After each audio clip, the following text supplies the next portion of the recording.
لله رب العالمين والعاقبة للمتقين والصلاة والسلام على رسوله النبي الكريم أما بعد فأعوذ بالله من الشيطان الرجيم بسم الله الرحمن الرحيم يا أيها الذين آمنوا كتب عليكم الصيام كما كتب على الذين من قبلكم لعلكم تتقون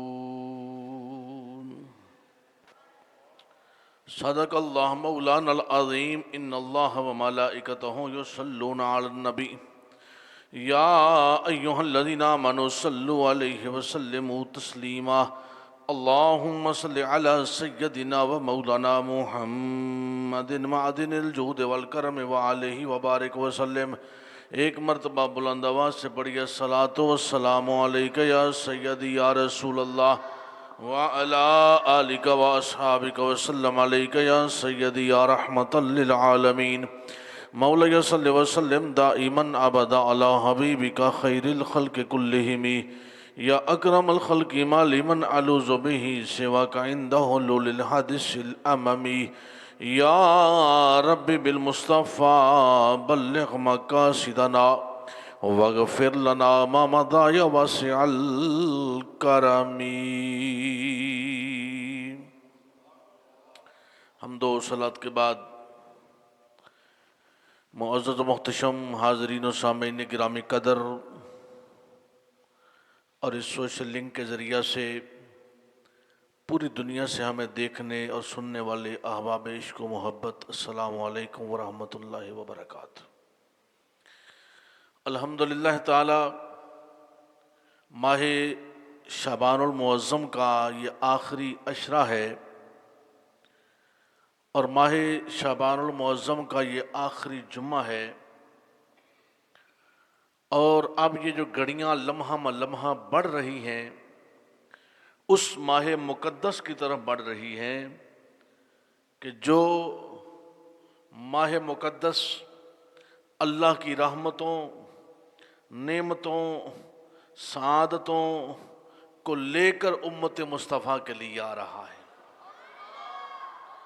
اور وہ ایسا ماہ مقدس کہ جس میں رحمت کی برسات برستی ہے اور ہمارے دلوں کی ویران اور بنجر کھیتیوں کو سرسبز و شاداب کر دیتی ہے، بلکہ یوں کہہ لیجئے کہ ہمارے ایمان کی قوت، ایمان کی سلامتی اور ایمان کی حرارت کا باعث بنتا ہے ماہ رمضان المبارک کہ حضرت انس بن مالک رضی اللہ تعالیٰ عنہ سے روایت ہے، رحمت کونین صلی اللہ علیہ وسلم نے ارشاد فرمایا اسے رمضان کا نام اس لیے دیا جاتا ہے کہ رمضان کا مہینہ گناہوں کو جلا دیتا ہے۔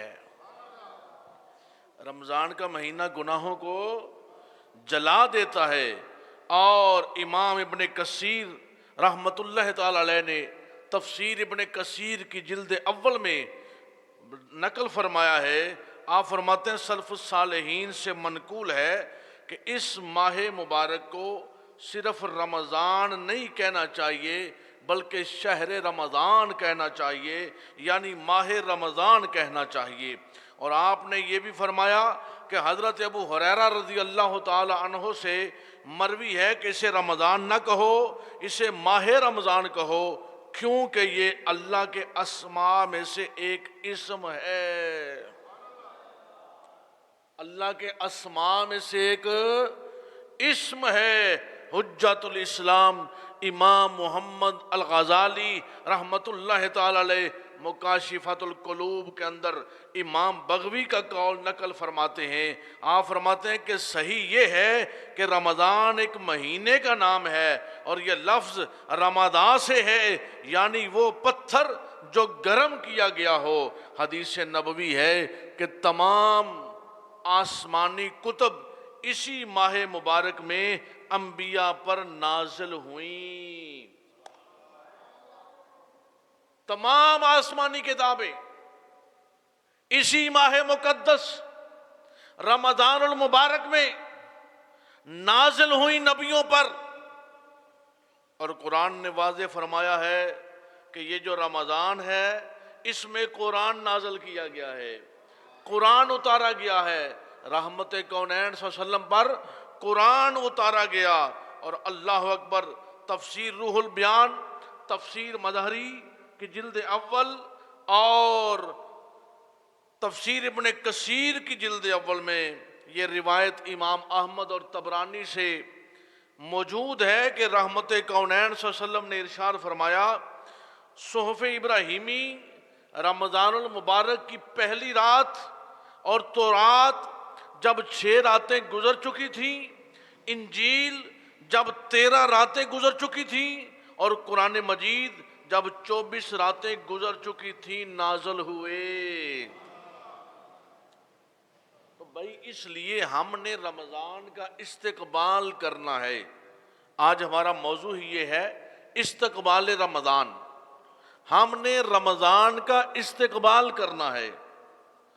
کسی کے ہاں مہمان آئے تو وہ مہمان اپنا ہو، اس کو کس طریقے سے ہم خندہ پیشانی کے ساتھ ملتے ہیں، معانقہ کرتے ہیں، مصافحہ کرتے ہیں، گلے لگاتے ہیں۔ اور اگر مہمان کسی بڑے آدمی کا بھیجا ہوا آئے تو پھر اس کی قدر اس مہمان کی حیثیت سے نہیں ہوتی، وہ بیچنے والے کی حیثیت سے ہوتی ہے۔ امام الانبیاء کے غلاموں، رمضان مہمان ہے، بیچنے والا پروردگار رحمان ہے۔ رمضان کس نے بھیجا؟ اللہ نے۔ اور کن کی طرف؟ مصطفیٰ کے امتیوں کی طرف، اپنے پیارے محبوب کی طرف۔ تو حضور علیہ الصلوۃ والسلام، یہ ماہ صحابہ کرام کا یہ معمول رہا، اولیاء کاملین سلف صالحین کا یہ معمول رہا کہ وہ 6 ماہ رمضان کا انتظار کیا کرتے تھے۔ کتنا؟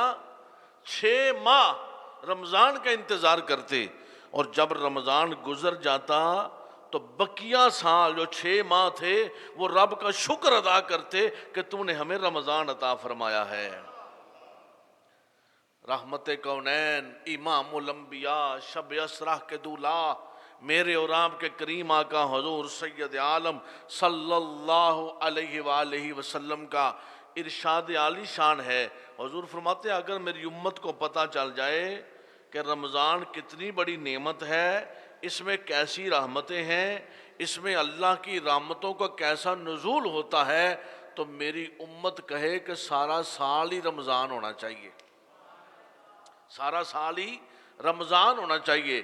صحیح بخاری کی روایت ہے، صحیح مسلم کی روایت ہے، حضرت ابو ہریرہ رضی اللہ تعالیٰ عنہ فرماتے ہیں حضور علیہ الصلوۃ والسلام نے فرمایا جب رمضان کا مہینہ داخل ہوتا ہے تو آسمان جنت کے دروازے کھول دیے جاتے ہیں، جہنم کے دروازے بند کر دیے جاتے ہیں، شیاطین کو بیڑیاں لگا دی جاتی ہیں، شیاطین جکڑ دیے جاتے ہیں۔ حضرات ہم نے کبھی غور کیا اس بات پر کہ رمضان کو 3 عشروں میں جو ڈیوائیڈ کیا گیا ہے، 3 عشرے ہیں نا، عشرہ 10 دن کا ہوتا ہے، جس طرح یہ شعبان کا آخری عشرہ ہے۔ اب ہم نے اپنے آپ کو تیار کرنا ہے رمضان کے لیے۔ حضور علیہ الصلوۃ حضرت ام المومنین سیدہ عائشہ صدیقہ رضی اللہ تعالیٰ عنہ فرماتی ہیں کہ سب سے زیادہ رمضان کے بعد 11 مہینوں میں سے سب سے زیادہ حضور شعبان میں روزے رکھتے تھے، اور سب سے زیادہ عبادات کا جو معمول ہے وہ شعبان میں ہوا کرتا تھا۔ اللہ اکبر۔ تو ہم نے کبھی غور کیا کہ اس جو 3 عشروں میں جو ڈیوائیڈ کیا گیا، تو پہلا عشرہ ہے رحمت کا، دوسرا مغفرت کا، تیسرا آگ سے آزادی کا، جہنم کی آگ سے آزادی کا تیسرا عشرہ۔ تو بھائی اس کی ہم ترتیب دیکھیں ذرا، پہلا عشرہ رحمت، دوسرا مغفرت، تیسرا جہنم سے آزادی۔ رحمت بندوں پر ہوگی تو مغفرت نصیب ہوگی، اور مغفرت بخشش ہو جائے گی تو آگ سے آزادی ہوگی۔ یہ دیکھیں کس طریقے سے کیسی ترتیب ہے یہ. فرمایا کہ اب بندو آ جاؤ آغوش رحمت میں، روزے رکھو، عبادات کا حصول جاری رکھو، آغوش رحمت میں آ جاؤ. جب آغوش رحمت میں آ جاؤ گے تو مغفرت کا مجدہ جاں فضا سنایا جائے گا، اور جب مغفرت کا پیغام پالو، بخشش کا پیغام پالو، تو پھر کیا ہوگا کہ بخشش کیا ہے رب کی، کہ رب بندوں کو جنت میں لے جائے گا اور جہنم کی آگ سے آزاد فرما دے گا. جہنم کی آگ سے آزاد فرما دے گا. اللہ اکبر. حضرت ابن عمر رضی اللہ تعالیٰ عنہ فرماتے ہیں کہ میں نے رسول اللہ صلی اللہ علیہ وسلم کو یہ فرماتے ہوئے سنا ہے کہ جب تم اسے یعنی رمضان کا چاند دیکھو تو روزہ رکھو، اور جب سے شوال کا چاند دیکھو تو افطار کرو، اور اگر تم پر مطلع ابر آلود ہو جائے تو اس کے 30 دنوں کا اندازہ کرو. مطلع ابر آلود ہے، چاند نہیں نظر آ رہا. آج کا دور تو چونکہ ہم رویت حلال کمیٹی کے تحت روزہ رکھتے بھی ہیں اور افطار بھی کرتے ہیں، تو حضور نے فرمایا کہ یہ چونکہ گنتی کے دن ہیں. اچھا، روزہ جو ہے رب اپنے بندوں پہ اتنا مہربان ہے، اتنا کرم فرمانے والا ہے کہ بندے اگر کسی کے دل میں یہ سوال آ جائے، خیال آ جائے کہ یار اللہ رحمت والا ہے، اللہ کرم والا ہے، اللہ فضل والا ہے، اللہ غفور ہے، رحیم ہے، کیا ضرورت ہے کہ رب بندوں کو صبح سے لے کر شام تک بھوکا رکھتا ہے، صبح سے لے کر شام تک بندوں کو پیاسا رکھتا ہے؟ تو کبھی ہم نے اس فلسفے پہ غور نہیں کیا گیا. قرآن کہتا ہے کتب علیکم الصیام کما کتب علی الذین من قبلکم. یہ صرف تواڈے اوتے ہی نہیں، صرف تم پر ہی فرض نہیں کیے گئے، تم سے پہلوں پر بھی فرض کیے گئے تھے. لیکن فرض کیوں کیے گئے، اس کا مقصود کیا ہے؟ میرے بندے صبح سے لے کر شام تک تجھے بھوکا رکھا ہے، تیرے معدے کو خالی رکھا ہے، پیاس سے تجھے دور رکھا ہے، اس کی وجہ کیا ہے؟ اللہ اکبر. اس کی وجہ کیا ہے؟ لعلکم تتقون، تاکہ تمہیں تقوی مل جائے، تمہیں پرہیزگاری مل جائے، تمہیں خدا کا قرب مل جائے، تم پر اللہ کی رحمت برسے، تمہاری مغفرت کر دی جائے، تمہیں جہنم سے آزاد کر دیا جائے. اور مجھے یہ بتائیے کہ اگر مغفرت کا پروانہ فقط اتنی بات پر ہے کہ صبح سے لے کر شام تک بندہ بھوکا اور پیاسا رہے، تو یار پھر تو پورا سال بھی رہنے کے لیے بندہ تیار ہے. اگر مغفرت کا پروانہ مل جائے، اگر مغفرت کا پیغام مل جائے، اگر بخشش کا مجدہ جاں فضا مل جائے، تو پھر یہ کون سی بعید بات ہے؟ فرمایا کہ تمہیں تقوی ملے یار، تمہیں پرہیزگاری دینا چاہ رہا ہوں. فرمایا روزہ آگ گناہوں کو ایسے کھا جاتا ہے جیسے آگ لکڑی کو کھا جاتی ہے.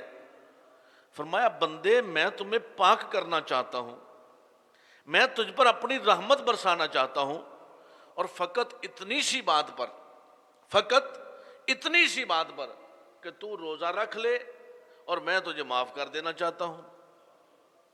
اور استقبال رمضان بھی یہی ہے، استقبال رمضان بھی یہی ہے کہ ہم نے اپنی خواہشات نفس کو چھوڑنا ہے اور اللہ کے انعامات کی طلب رکھنی ہے. بلکہ اگر وہ یوں کہہ لیجئے، وہ بہادر شاہ ظفر کا ایک شعر تھا کہ جاؤ ان حسرتوں سے کہو کہیں اور جا بسیں، ان حسرتوں سے کہو کہیں اور جا بسیں، اب اتنی جگہ کہاں ہے دل داغدار میں. بھئی آپ پاس یہ خواہشات نفسانی کو ہم نے چھوڑنا ہے تو یہ معمولی سی بات ہے، یہ کوئی بہت بڑی بات تو نہیں ہے. بھئی ایک طرف رحمت ہے، مغفرت ہے، اللہ بندوں کو بخش رہا ہے، بندوں پہ انعامات ہیں، تو یہ کون سی بات ہے کہ بندے اپنی خواہش نفس کو نہیں چھوڑ سکتے؟ بندے صبح سے لے کر شام تک کھانا پینا نہیں چھوڑ سکتے؟ اچھا پھر یہ بھی قید نہیں ہے کہ صبح آدھی روٹی کھائیں اور شام کو آدھی روٹی کھائیں. حالانکہ اولیاء اللہ کا روزہ تو یہی تھا. اولیاء اللہ، صالحین، برگزیدہ لوگوں نے ایسے ہی روزے رکھے ہیں، بلکہ بعض محدثین نے لکھا ہے کہ روزے کو شام کو پیٹ بھر لینا یہ بھی روزہ نہیں ہے،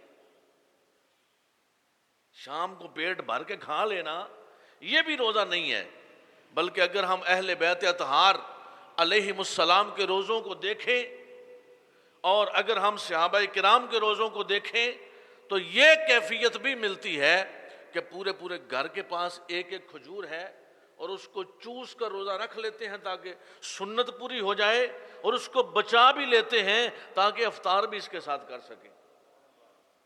اللہ اکبر!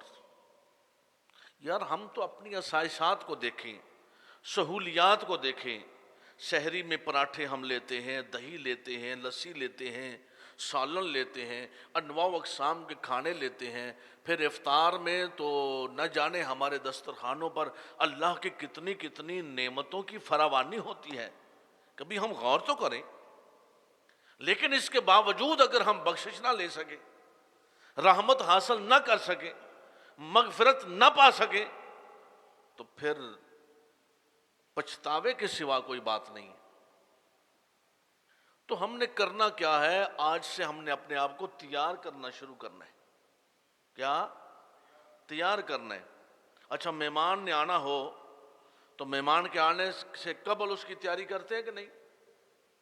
تو جتنا بڑا مہمان ہوتا ہے اتنی جلد تیاری شروع کی جاتی۔ پیر صاحب نے آنا ہو، اچھے کسی محبوب مہمان نے آنا ہو تو 2 4 5 10 دن پہلے ہی بندہ شروع کرتا ہے، گھر میں میٹنگ کرتا ہے، وہ حضرت صاحب آئیں گے، ان کے لیے ہم کیا کیا پکائیں گے، کیا کیا کھانے تیار کریں گے۔ تو اب مہمان ہے رمضان، اس کی میٹنگ سب سے پہلے ہم نے اپنے دل سے کرنی ہے۔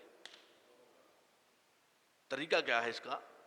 پہلی میٹنگ اپنے دل سے ہے کہ ہم نے قرآن کی تلاوت کرنی ہے، ہم نے جناب نمازوں میں، نوافل میں، فرمایا گیا رمضان کا یہ حد ہے، اگر تم رمضان میں ہو تمہیں کو برا بلا کہہ رہا ہے، اسے فقط اتنا کہہ دو میں روزہ سے ہوں۔ اللہ اکبر! فرمایا فرشتے تمہاری طرف سے کلام کر رہے ہوں گے، تم اس بات پر پریشان ہو نا، فرشتے کلام کر رہے ہوں گے۔ ائمہ محدثین کے بارے میں ملتا ہے چونکہ قرآن اور رمضان کا آپس میں اتنا گہرا تعلق ہے، ائمہ محدثین کے بارے، امام شافعی رحمۃ اللہ تعالی علیہ، امام اعظم ابو حنیفہ رحمۃ اللہ تعالی علیہ 60 قرآن پاک رمضان میں ختم کیا کرتے تھے۔ کتنا؟ 60 قرآن پاک ختم قرآن کیا کرتے، 60 مرتبہ۔ یعنی معمول یہ تھا، وہ 11 مہینے تجارت کرتے، کاروبار کرتے، لیکن 1 مہینہ وہ چھٹی پہ ہوتے، صرف اپنے رب کو راضی کرنا ہے۔ ہم نے تجارت رب سے کرنی ہے، لیکن چونکہ ہمارے وسائل نہیں، غربت ہے، ہم نے کاروبار بھی کرنا ہے، تجارت بھی کرنا ہے، حقوق و لباد بھی پورے کرنے ہیں، بچوں کے اخراجات بھی پورے کرنے ہیں، تو یار اس کے ساتھ ساتھ ہم نے اپنے آپ کو رمضان کے لیے مکمل تیار کرنا ہے، دن بھر روزہ رکھنا ہے۔ اور روزہ فقط یہ نہیں ہے کہ ہم نے منہ بند کر لیا، روزہ رکھ لیا۔ امام غزالی فرماتے ہیں آنکھ کا روزہ ہے، کان کا روزہ ہے، زبان کا روزہ ہے، ہاتھوں کا روزہ ہے، اعضائے بدنیہ کا روزہ ہے۔ بلکہ ہمارے تصوف میں، طریقت میں بزرگان دین فرماتے ہیں کہ تمہارے خیال کا روزہ ہے۔ کیا؟ خیال کا بھی روزہ ہے۔ آپ کہیں گے عجیب بات ہے، ہم نے تو طریقت کو سمجھا تھا یہ کوئی معمولی کھیل ہے، ہم نے تو طریقت کو سمجھا تھا کہ یہ فقط پیری مریدی ہے، ہم نے تو طریقت کو سمجھا تھا کہ یہ صرف ایک دوسرے کو دیکھنے کا نام ہے۔ شریعت کہتی ہے کہ صبح فجر سے لے کر غروب آفتاب تک کچھ نہیں کھاؤ پیو گے، روزہ ہے۔ نماز پڑھو گے، عبادت کرو گے، قرآن کی تلاوت کرو گے، روزہ ہے۔ طریقت کیا کہتی ہے کہ تمہارے خیال کا بھی روزہ ہے، تمہارے خیال میں بھی لغویات نہ آئے۔ بھئی بسا اوقات زبان پہ لفظ آتے ہیں لیکن ذہن کے اندر کئی الفاظ ہوتے ہیں۔ اب میں جو لفظ بول رہا ہوں شاید ان لفظوں کے پیچھے سینکڑوں الفاظ آتے ہیں، لیکن میں چنیدہ لفظ بولتا ہوں۔ یہ دیکھیں نا، ہم ٹی وی پروگرام کرتے ہیں تو ہمیں جو کنٹینٹ ملتا ہے، پھر اس کنٹینٹ کے مطابق کتابوں کو کھول کر میں ان کی تیاری کرتا ہوں، پھر ان کو نشان لگاتا ہوں، نشان لگا کے حافظ عثمان کے سپرد کرتا ہوں، پھر اس کا ایک پورا جو ہے اس کو کمپوز کیا جاتا ہے، لکھ لیا جاتا ہے۔ یہ 3 لوگوں کی ٹیم میرے ساتھ ہے، پروفیسر تیمور فاروقی صاحب ہیں لاہور میں، پھر یہ 2-3 لوگ اس کو پورا کنٹینٹ تیار کرتے ہیں جو میں ٹک مار کر دیتا ہوں، پھر اس کے بعد وہ سارا کمپوز کر کے پورا موضوع میرے سامنے رکھ دیتے ہیں اور مجھے کہتے ہیں یہ آپ پڑھ لیں۔ تو یہ وہ ساری اتنی محنت کرنے کے بعد پھر وہ چیزیں ہم آپ تک پیش کرتے ہیں۔ تو بھائی بات یہ ہے کہ یہ کوئی معمولی اور آسان کھیل نہیں ہے۔ تو الفاظ کئی ہوتے ہیں ذہنوں میں، لیکن چنیدہ الفاظ پیش کیے جاتے ہیں تاکہ ممبر کا اصول، ممبر کا حق اور موضوع کا دستور اور سامعین کا ذوق، یہ تمام چیزیں برابر رہیں۔ اب حضرات گرامی قدر، فرمایا گیا خیال کا بھی روزہ ہے۔ بھئی زبان پہ تو زبان گالی دے گی، زبان جھوٹ بولے گی، زبان غیبت کرے گی۔ طریقت والوں نے، اولیاء اللہ نے، عرفاء نے کیا کہا؟ انہوں نے کہا کہ زبان پر کلام آئے گا تو جھوٹ ہے۔ سمجھ رہے ہیں نا میری بات آپ؟ زبان پر کلام آئے گا تو غیبت ہے، زبان پر کلام آئے گا تو گالی ہے، لیکن اگر تو نے دل میں بھی سوچا کہ میں اس کو یہ کہوں تو تب بھی روزہ ٹوٹ جائے گا۔ اللہ اکبر۔ یہ جن کے قدموں میں ہم بیٹھے ہیں، حضرت خواجہ اللہ رکھا شاہ قلندر رحمت اللہ تعالی علیہ، یہ ان کے اقوال، ان کا فرمان ہے، اور ان کے روزوں کی جو کیفیت تھی وہ کیا تھی کہ 2 لقمے سنت کے طور پر صبح لے لیتے اور پھر 2 لقمے سنت کے طور پر افطار میں لے لیتے۔ اللہ اکبر۔ تو دیکھیں شریعت نے پابند نہیں کیا کہ آپ 2 پراٹھے نہ کھائیں، آپ 4 نہ کھائیں، آپ چاول نہ لیں، آپ گوشت نہ لیں، ہم سب کچھ لیتے ہیں، لیکن آؤ یارو ہم نے تیار اپنے آپ کو ایسا کرنا ہے کہ رمضان جو اللہ کا مہمان آ رہا ہے، جب مہمان واپس پلٹے تو اس مہمان سے پوچھا جائے کہ بتا کس کس نے تیری میزبانی کی ہے۔ بالفرض میں اپنا کوئی پیغام رساں یا کوئی شخص آپ کے پاس بھیج دوں بطور مہمان کہ غلام جیلانی قادری کے پاس جانا، اس کے پاس 2 دن ٹھہرنا۔ اب یقیناً وہ جب واپس پلٹے گا تو میں یہ تو پوچھوں گا کہ بتا تجھے کھانا کیسا دیا تھا، بتا تیرے ساتھ محبت کیسی کی تھی، بتا تجھے چائے پوچھی تھی کہ نہیں پوچھی، تمہیں بستر کیسا دیا تھا، پوچھا جائے گا نا۔ آپ کے گھر میں ایک دوسرے عزا کارب رشتہ داروں کے ہاں آپ جاتے ہیں تو جب واپس پلٹتے ہیں یقیناً گھر میں بیٹھ کر ڈسکس ہوتی ہے نا۔ تو جب یہ مہمان واپس پلٹے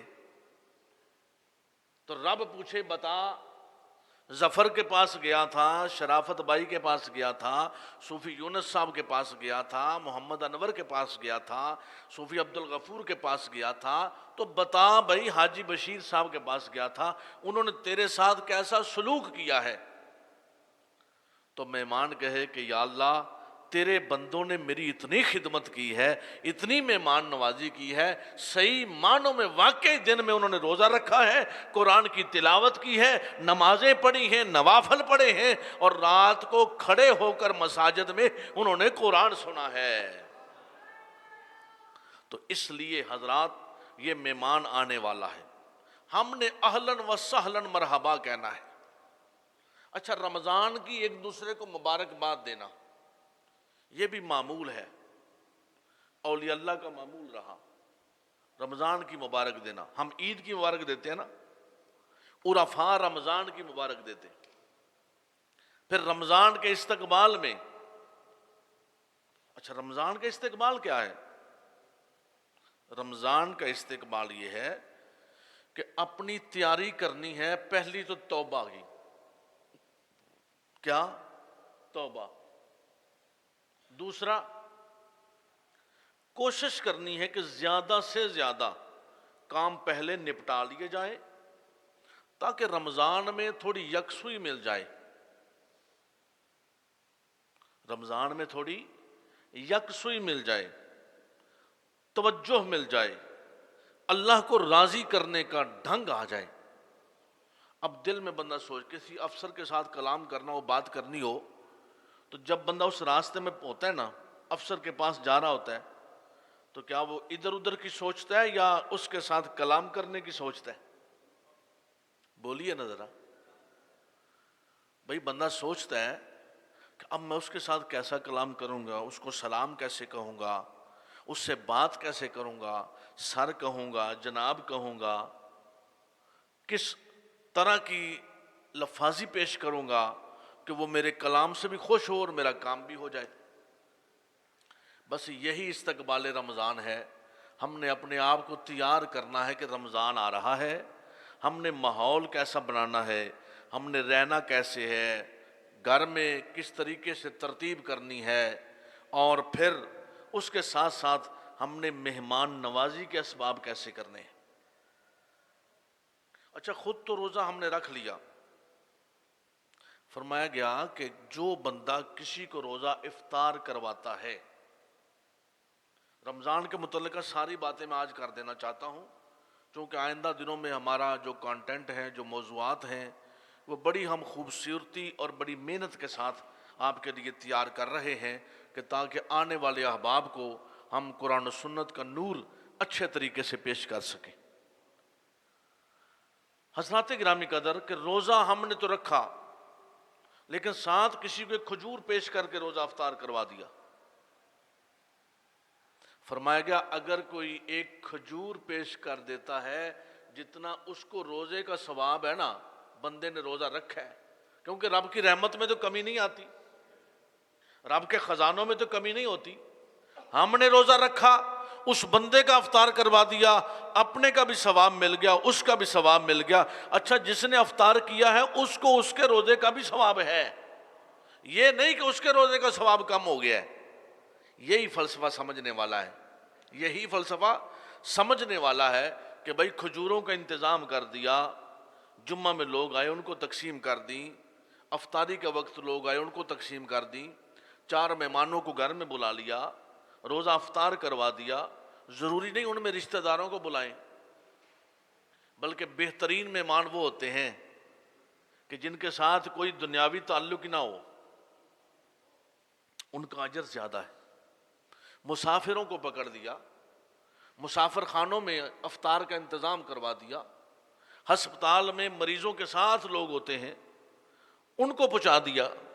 یعنی تعلق والوں کو تو سب کھلاتے ہیں، لیکن اللہ کے بندے سمجھتے ہوئے کھلانا یہ سب سے بڑی بات ہے. کیونکہ حضور نے فرمایا یہ مخلوق اللہ کا کنبہ ہے، اللہ کا کنبہ ہے، اور رمضان المبارک شہر مواسات ہے، یعنی ہمدردی کا مہینہ ہے، غم خواری کا مہینہ ہے، غم گساری کا مہینہ ہے. طلباء کو کھانا دے دیا، طلباء کا روزہ افطار کروا دیا، قرآن کے طالب علموں کی خدمت کر دی، مدارس میں جامعہ میں خدمت کر دی، مساجد میں بھیج دیا، نمازیوں کے لیے بھیج دیا. جدھر جدھر آپ رہتے ہیں، میں یہ نہیں کہتا یہاں بھیجنا ہے، جدھر جدھر آپ رہتے ہیں، مقصود فقط یہ ہے کہ اللہ کے بندوں تک عمل چھوٹا بھی ہو، اخلاص مکمل ہو، درجہ وہی ملے گا. کیونکہ فرمایا گیا، حضور نے فرمایا عملوں کا دار و مدار نیتوں پر ہے. اچھا، ایک بندے نے دسترخوان لگا دیا، 1000 بندے کو کھانا دے دیا، لیکن اس کا خیال یہ تھا کہ میری تصویریں بن جائیں، میں میڈیا پہ آ جاؤں، لوگوں کو میرا پتہ چل جائے. اب مجھے بتائیے 1000 بندے کو کھانا تو کھلا دیا، لیکن نیت صفر ہے، اخلاص نہیں ہے. چونکہ اللہ کے لیے نہیں کیا جا رہا، ریاکاری ہے، تصنع ہے، بناوٹ ہے، تو اس پر ہوگا کیا؟ عمل ضائع ہو جاتا ہے. لیکن ایک بندہ ہے اس کے پاس ہیں ہی 2 کھجوریں، وہ چپکے سے آ کر وہ دوسرا روزے دار ہے، اس کو کہتا ہے لے یار تم بھی روزہ کھولتے، میں بھی کھولا۔ نیت یہ ہے کہ میں اس کی خدمت کر دوں، اس کا روزہ افطار کروا دوں۔ اب نہ یہاں کیمرہ ہے نہ یہاں میڈیا ہے، لیکن کبھی ہم نے غور کیا ہے کہ ایک ایسا کیمرہ ہے جو ہمیں نظر نہیں آتا لیکن وہ ہمیں دیکھ رہا ہے ہر وقت۔ روزہ ہمیں یہ سمجھاتا ہے، رمضان یہ سمجھا رہا ہے، اور ایمان کی کاملیت اسی وجہ سے ہے۔ دروازے بند ہیں، بندے کے سامنے کھانے پڑے ہوئے ہیں، ہاتھ نہیں لگاتا، کہتا ہے میں نے روزہ رکھا ہے۔ یہ ایمان ہے جی، یہ ایمان ہے۔ یا بتائیں آپ کہ روزہ رکھا ہو، 1000 قسم کے کھانوں کی تیاری ہو رہی ہو، بندے نے کبھی آگے بڑھ کر اس کو انگلی لگائی ہے؟ مشروبات پڑے ہوں، بندہ پانی اٹھاتا ہے؟ تو یہی کاملیت ہے، یہی ایمان کی تقویت ہے۔ کیوں نہیں اٹھاتا؟ اس بات کا اس پر یقین ہے اس کو کہ میرا خدا مجھے دیکھ رہا ہے، میرا خدا مجھے دیکھ رہا ہے۔ اچھا مجھے بتائیے، روزے کو تو خدا دیکھ رہا ہے، ہمارے گناہوں کو خدا نہیں دیکھ رہا؟ ہماری لغویات کو خدا نہیں دیکھ رہا؟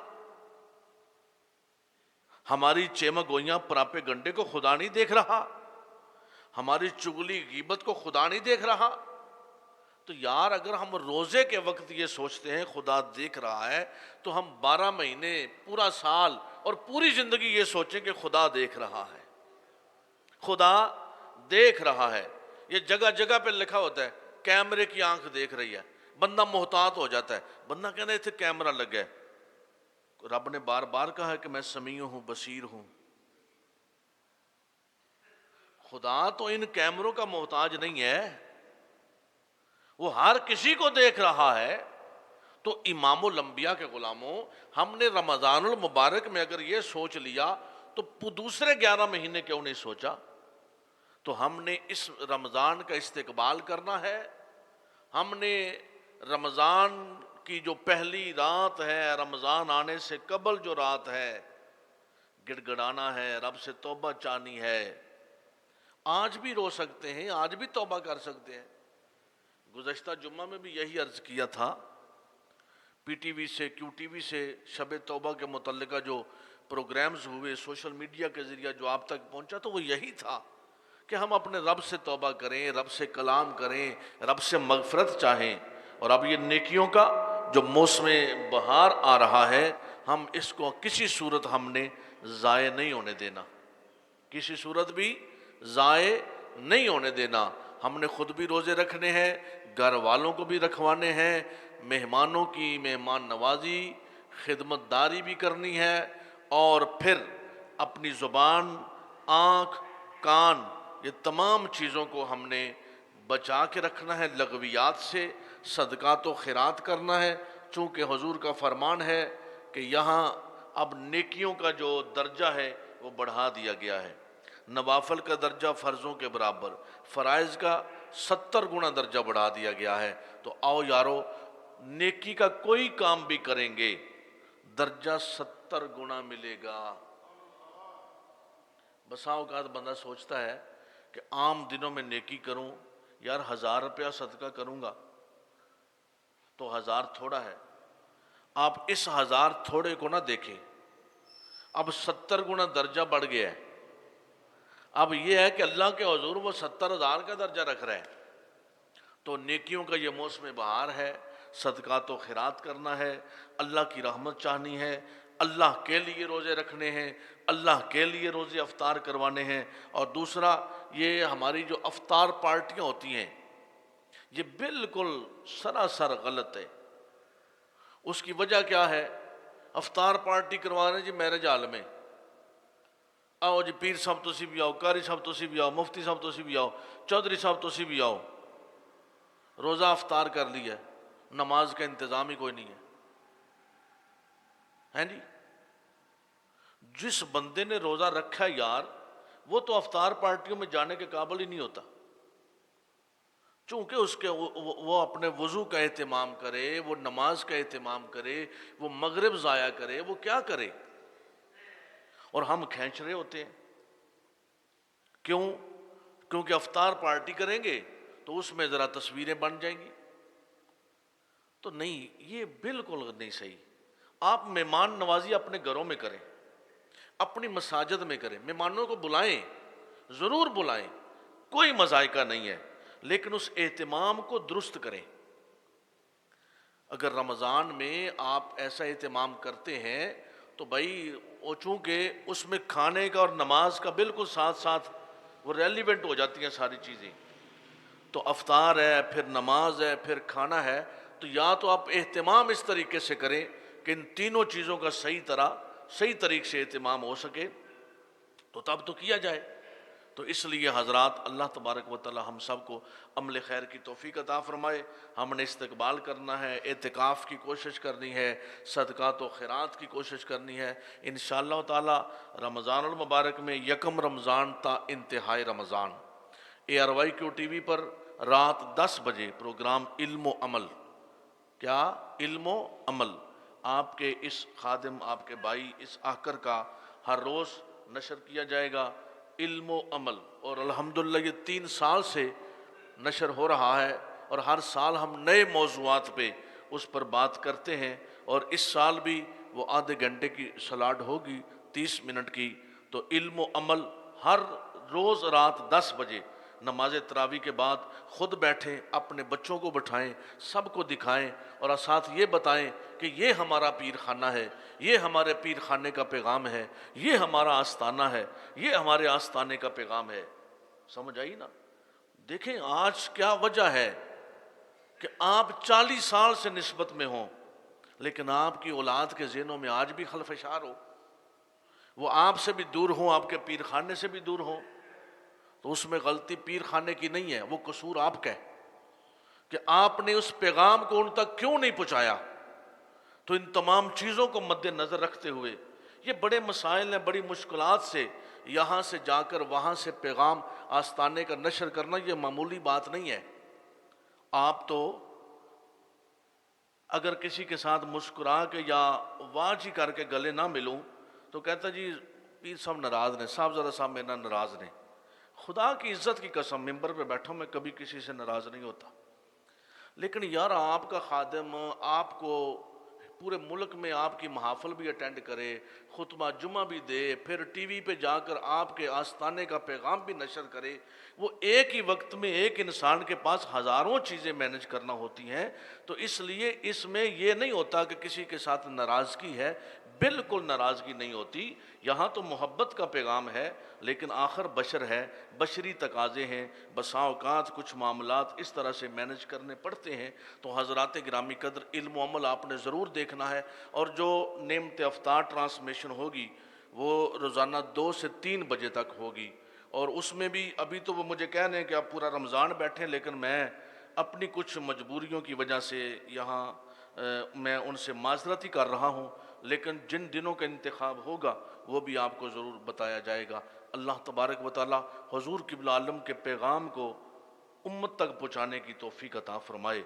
وآخر دعوانا ان الحمدللہ رب العالمین۔